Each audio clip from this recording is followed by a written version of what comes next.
All right, friends, rounding out this chapter. I know a lot of this part here is going to be review, but I want to make sure it's, we connect the concepts here. Simple observation is going to be a situation where you just go to wherever something is taking place and observe. If you're a principal and you go to a teacher's classroom, that is simple observation. You're not setting up a classroom, you're not creating an environment, you're simply just going to where something is happening to see it happen. That's it, right? It's like attending a sports event. They're already playing the game. Whether or not you show up is irrelevant. It will be going on, right? Simple observation. Contrived is where you create a situation, right? So if you've ever, as a teacher or a principal or anything like that, if you've ever had to give a mock lecture, right, or teach a mock class to kind of show how good of a teacher you are, that would be contrived observation. They have scheduled a situation in which you will be doing this, and so it creates this kind of contrived situation. You guys will be doing a contrived observation when it comes to your dissertation defense, either the proposal or the defense. Actually, they're kind of both the same thing. You are brought to a location and told to be the expert, and you will be. You guys are going to crush it. I feel really good about it. But that's a contrived observation because you're brought to an environment and you are told to do a behavior so that you might be observed doing it, right? Archival records we've talked about before. A few of you are actually using this as part of your studies.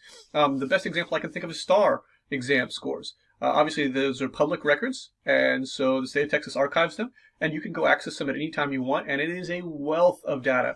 If you haven't considered using STAR, as flawed as it is, you know how I feel about STAR exams, but if you haven't considered integrating STAR into your study, if applicable, you really should, because there's just a litany of data points that you can utilize to really beef up your quant stuff. So it's there and it's available, but there's all sorts of other things too. I mean, you can connect STAR data to, immigration data that's available through the state. I mean, there are just tons of archival records out there that really are just waiting for people to connect the dots and publish fascinating studies. Physical traces is something we have not mentioned yet, but I really want to put on your radar as a research method. It's something that maybe you would use if you were observing a student. I can only think of, to be honest with you, I can probably only think of negative examples at the moment, but archival records are what people leave behind. So if you have students do a portfolio, for example, for a class, if you have faculty do portfolios for a class, for their teaching, all right? In this case, you're producing physical, I don't want to say evidence, but physical remainders of a performance of what was done. So if you're looking at history, for example, they will use people's teeth who have passed away to look at their diet, their dental care, content of lead in their drinking water, any number of things, right? So the teeth leave that too. If you want to study like gang culture or some aspects of street culture, you can look at graffiti, for example. It's a physical element that is left behind that represents, or some way represents a certain group. Why did they do it that way? That color, that style. Why is it in that location? All of these things are evidence of something that you can use to study. So you're observing, but through what is left behind. When we use multiple measures, and this is, like I said, mixed measure design, right?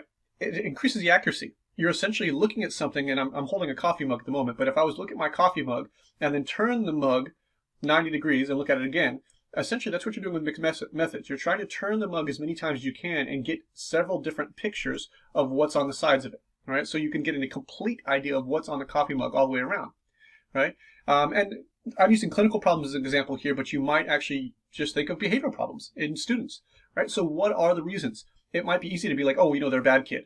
No, come on. That's a scapegoat sort of thing. We might have thought it, but there's a deeper story there. Maybe they're having difficulties at home. Maybe they don't have enough to eat. Maybe their family doesn't value education. Maybe they're depressed. Whatever. You understand that almost any issue you're going to observe has a variety of different components. Nothing is as simple as, A leads to B. Never that simple. Never that simple. We've talked about confounds and covariates. You know that in real life, everything has confounds and covariates.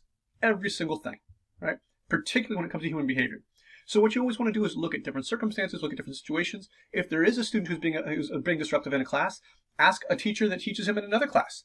Is he being disruptive there? Speak to his parents. Is he disruptive at home? Of course, they'll probably say, no, he's an angel at home. I don't know what you're talking about, right? But you want to get different situations or circumstances so that you can better understand the situation. And as I said, mixed methods is just the way to go.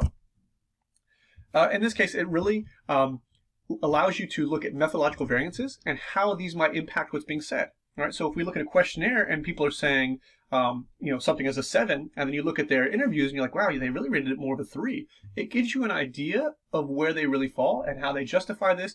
It just gives a more complete picture of their perspective. And then also what you can do is look at how different methods and different aspects of the individual interact.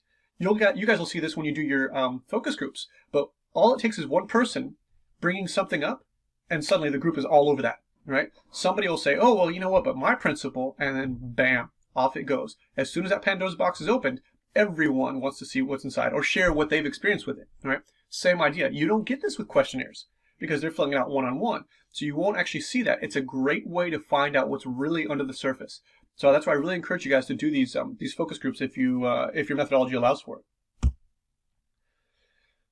This one, I'm not going to go into too much, but what's difficult with this is when you see, if you're doing a questionnaire and you're doing a focus group and you see a massive difference in how people respond, you really have to consider whether or not it was the methodology or the question structures or misunderstandings in the questions, something. You really shouldn't see a massive difference between what they say on the anonymous questionnaires and what they say in the focus groups. You will see some, and you can expect it, right? But when they're saying it's daytime on the questionnaires and they're saying, no, it's nighttime on the focus groups, you really got to ask yourself why. Is the study flawed? Is there something wrong? Did I ask the wrong questions? Go back and assess that. What is causing that massive fluctuation? You really won't expect that much. When we look at things like anxiety, right? Or when we look at performance, right? It depends on people's definitions. We've talked about conceptual definitions ad nauseum. You're probably tired of hearing me say it. Probably tired of hearing me say everything. But conceptual definitions, if there's not a good conceptual definition provided in the questionnaire, but there is one in the interviews or focus groups, then you're going to see a lot of this, right? You're going to see a lot of variance. Sensitivity, of course. Maybe the instrument that you used, the questionnaire you used, didn't have enough measurement sensitivity to detect what you needed to. Maybe it was just ineffective, right? And then also things like time as well. Like we talked about, because of the unprecedented times we find ourselves in right now, expect your answers to be different from what the lit review answers provided.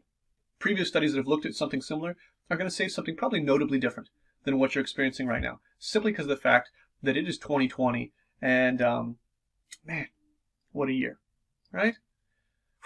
Anyway, so some things to think about, right? And once again, there's money all over this slide because so much of this comes down to money. Do you have the capacity to measure things based on how much your assets, as it were, right? What do you want to measure? It sounds so stupid, but I've asked you guys this, especially when I've had the individual Zoom calls and phone calls with you all when we're doing your dissertation questions. What do you want to measure? What are you actually trying to assess? It seems like a simplistic question, but you got to start there, especially when you go to address Chapter 3 in your overall methodology. You guys know this. Go back to your lit review. How have people done it before? Are you doing the same thing? Are you essentially replicating what's already been done? Or are you going to trod on new ground? Tread on new ground. Trod is a British word. Anyway, tread on new ground. Whatever. How can the measurement be improved? This is something I know a lot of you are scared about, but you can actually take a questionnaire that exists and make it better. We'll talk about it. It's kind of a slippery slope, but you can do it. There's nothing that says that what you're using has to be done the exact same way. So if you have a question about that, let me know. Do you want to change it? As we talked about earlier in this lecture, changing comes with certain burdens like validity and reliability that we have to establish or is questionable, but we can get around that. That'll work. Why did you change it? If you're going to change it, why did you have to do it? Don't fiddle with something that works already, right? If it's not broke, don't fix it, okay?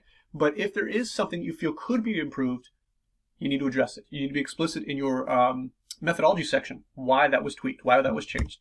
And of course, the bottom line is, do you have the resources? And this is something that's affected a few of you, but not too many. In your cases, what I'm talking about mostly is, do you have the resources in terms of participants, right? So can you get the participants you need to do a full-blown quant study? Or would you need to do a mixed methods or qual? Can you actually speak to the students? Can you speak to the parents? Whomever, right? Do you have the resources to do this study well? And let me close by saying, and I'm sure I've said this to you guys before, but doing a study badly is worse than not doing a study at all. All right? So keep that in mind. If you cannot do your study well, change the study to something that you can do well, because that is the only way to get good empirical data.